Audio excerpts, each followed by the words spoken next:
देखिए, बात है 1905 ईस्वी की। साउथ अफ्रीका में एक अब्दुल्ला बाबा नाम के गुजराती बिजनेसमैन हुआ करते थे, जिन्होंने वहां से लेटर लिखा गांधी के नाम पर भारत को कि गांधी, तुम यहां आ जाओ, साउथ अफ्रीका आ जाओ और मेरा बिजनेस में एक बड़ा लॉस हो गया है, मेरा केस लड़ो।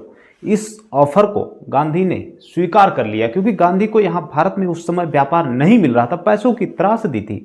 उन्होंने इस ऑफर को स्वीकार किया और उस समय साउथ अफ्रीका के लिए तैयार हो गए। इनकी अब्दुल्ला ने फर्स्ट क्लास में टिकट करवा दी। फर्स्ट क्लास यात्रा करते हुए जब यह साउथ अफ्रीका पहुंच रहे थे, इनको कुछ अंग्रेजों ने देखा फर्स्ट क्लास में यात्रा करते हुए, जिन्हें यह बात बर्दाश्त नहीं हुई। ओ ब्लैक मैन फर्स्ट क्लास में यात्रा कर रहा है। इन्हें उन्होंने ट्रेन से निकालकर बाहर फेंक दिया। गांधी ने यह बेइज्जती भी सहन कर ली और उसके बाद भी वहां पहुंचे और उनका केस लड़ा। जब ये कोर्ट में पहुंचे तो उनकी दूसरी सबसे बड़ी बेइज्जती हुई कि इनकी पगड़ी उतारकर, जस्टिस ने कहा अपनी पगड़ी उतारकर नीचे रख दो। ये इन्होंने अपनी पगड़ी उतारी और नीचे रख दिया, अपने काम को सुचारू रखा, अपने काम को बंद नहीं किया। दूसरी बेइज्जती इन्होंने वहां भी सही।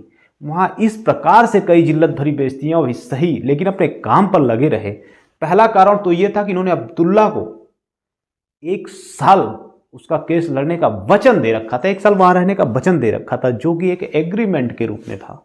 और दूसरा कारण कि इनके पास पैसे की भी कमी थी, जो कि वहां पूर्ति हो रही थी। गांधी ने अपना पहला civil disobedience movement South Africa में किया, जिसमें पूरी दुनिया से इन्हें बधाइयां मिली, पूरी दुनिया इनकी सराहना की। देखिए, गोपाल कृष्ण गोखले द्वारा गांधी को वापस बुलाए जाने पर गांधी 1915 में इंडिया वापस आए, जिस दिन को प्रवासी दिवस के रूप में मनाया जाता है। देखिए, उन दिनों मुस्लिम लीग इकट्ठी हो गई थी और एक खिलाफत आंदोलन जारी कर दिया था, और गांधी ने यह सोचकर कि हमारा देश में काम देंगे, इनका साथ देने का ठान लिया। इनकी आंदोलन में, इनके खिलाफत आंदोलन में शामिल होने का ठान लिया और गांधी इस खिलाफत आंदोलन में शामिल हो गए और उनका साथ देने लगे। वो ये सोचकर ऐसा किए कि ये मुस्लिम लीग, अगर हम इनका दिल जीत लिए तो ये हमारे साथ रहेंगे, हमारा साथ देंगे, देश में हमारा साथ देंगे। उसी दौरान इस खिलाफत आंदोलन के मुसलमानों द्वारा 1500 हिंदुओं को साउथ इंडिया में मार डाला गया, कुचल डाला गया, और तो और 2000 हिंदुओं का धर्म परिवर्तन भी करवाया गया, जो कि जबरदस्ती इनलीगल, गैर कानूनन था। गांधी जी इतना सब कुछ होने के बाद भी कुछ भी नहीं बोले इस बात पर, जरा भी खिलाफत नहीं किए, क्योंकि वो देश देख रहे थे। उन्होंने कहा कि इन 1500 जानों से अधिक महत्वपूर्ण मुझे पूरा देश है, तो मैं मुस्लिम लीग को अपने साथ मिलाना चाहता हूं, इसलिए इस मुद्दे पर कुछ बोल नहीं सकता हूं।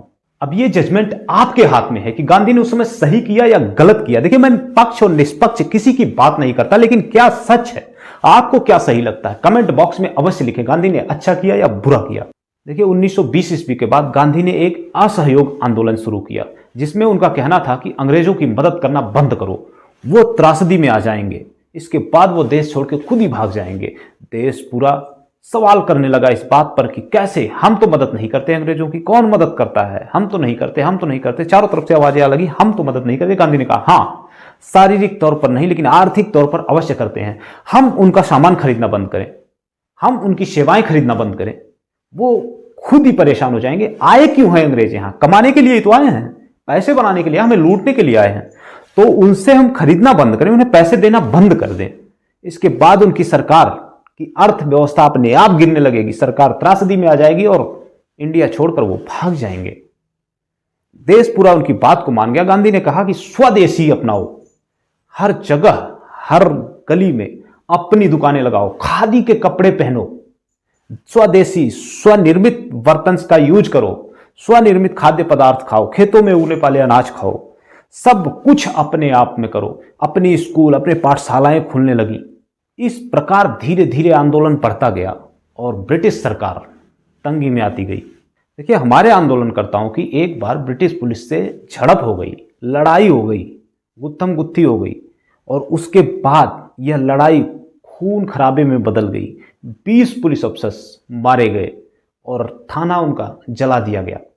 इस बात से गांधी बहुत नाराज हुए, अपने लोगों पर बहुत नाराज हुए कि आपने हिंसा क्यों भड़का दी, हम तो अहिंसावादी हैं, हम तो अहिंसा से लड़ रहे हैं, हमारा आंदोलन अहिंसा आंदोलन है, हम हिंसा पे बल नहीं देते, हम हिंसा पर विश्वास नहीं करते। हमें जो कुछ भी करना हाथ बांध के करना है, हाथ खोल के कुछ भी नहीं करना है। इसलिए तुमने यह गलत किया। मैं इस बात से नाराज हूं। इस बात से गांधी इतना नाराज हुए कि उन्होंने जो असहयोग आंदोलन चलाया था उसे वापस ले लिया, उसे रद्द कर दिया तुरंत ही। और वहीं दूसरी तरफ ब्रिटिश गवर्नमेंट ने मार्शल लॉ जारी कर दिया था, जिसमें यह था कि कहीं भी जहां भी इंडियंस को देखो वहीं मारो, गोली मार दो, सीधा शूट आउट कर दो, खत्म कर दो, खल्लास। ब्रिटिश पुलिस को पूरी पावर मिली हुई थी। कुछ दिन बाद गांधी ने एक दांडी यात्रा निकालने का निश्चय किया, जिसमें उन्होंने 79 पर्सन हायर किए। और वो बंदे ऐसे थे जिनका इंटरव्यू लेकर बाकायदा उन्हें चुना गया था। उन्हें सब कुछ बताया गया था रास्ते की सिचुएशन की हमें पुलिस मारेगी, अंग्रेज मारेंगे, पीटेंगे, कूटेंगे, हो सकता है मार भी डालें, हो सकता है हम वापस भी ना आ सके, अपने घर दोबारा ना देख सके अपने घर वालों को। लेकिन फिर भी ये 79 लोग तैयार थे उस टाइम गांधी के साथ दांडी यात्रा में चलने के लिए। और यह दांडी यात्रा 12 मार्च 1930 को शुरू हो गई थी, जिसमें सिर्फ 79 लोग शुरुआत में थे। दांडी यात्रा चलती रही, आगे ब्रिटिश पुलिस इन्हें पीटती रही, इंडियंस को मारती रही, ठोकती रही, खून निकलते रहे, हाथ पैर टूटते, लेकिन फिर भी यह यात्रा जारी रही, चलती रही। दांडी यात्रा रुकी नहीं। यह हुआ कि परिणाम स्वरूप दांडी यात्रा में कुछ ही दिनों बाद देखते ही देखते 20,000 लोग शामिल हो गए। अंग्रेजों की प्रताड़ना से तंग आकर एक दिन गांधी अंग्रेजों के शासक इरविन से मिले और उससे पूछा कि तुम हमें क्यों मारते हो, तुम हमारे अहिंसावादियों को क्यों मारते हो? हम तो लड़ाई झगड़ा नहीं कर रहे, हम तो कहीं दंगा फसाद नहीं कर रहे, हम तो अहिंसा आंदोलन कर रहे हैं, शांति से भूख आंदोलन करते हैं, हम तो आप लोगों को हानि नहीं पहुंचाते, आप हमारे लोगों को क्यों मारते हैं? हमें एक ही चीज चाहिए कि हमें मत मारिए, क्योंकि हम हिंसा से दूर हैं, हम अहिंसावादी हैं। ये बात इरविन को कुछ हद तक समझ में आई। इरविन ने इस बात को मान लिया, लेकिन इरविन ने एक सवाल खड़ा किया गांधी के सामने। बोला, तुम ठीक है, हम तुम्हारे लोगों को नहीं मारेंगे, अहिंसावादियों को नहीं मारेंगे, जो लड़ाई झगड़े दंगे नहीं करते उन्हें नहीं मारेंगे, लेकिन ये तुम्हारे 3 लोगों का क्या करूं? भगत सिंह, सुखदेव और राजगुरु, इन्होंने हमारे बहुत लोगों को मारा है, बड़े सैनिकों को मारा है।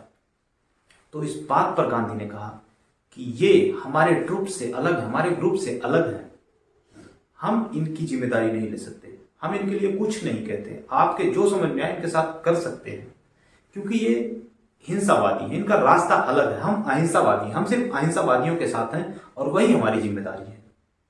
इस बात पर पूरा देश उस समय गांधी से नाराज हुआ था। क्यों? क्योंकि उन्होंने कहा था ये 3 सबसे बड़े क्रांतिकारी हैं, देश के बहुत बड़े महावीर हैं, इनके लिए ये शब्द गांधी के मुंह से किसी को भी पसंद नहीं आया। सब ने गांधी को प्रेशराइज किया, उस समय रिक्वेस्ट किया, उनसे प्रार्थना की कि इन्हें बचाने के लिए कुछ तो कीजिए।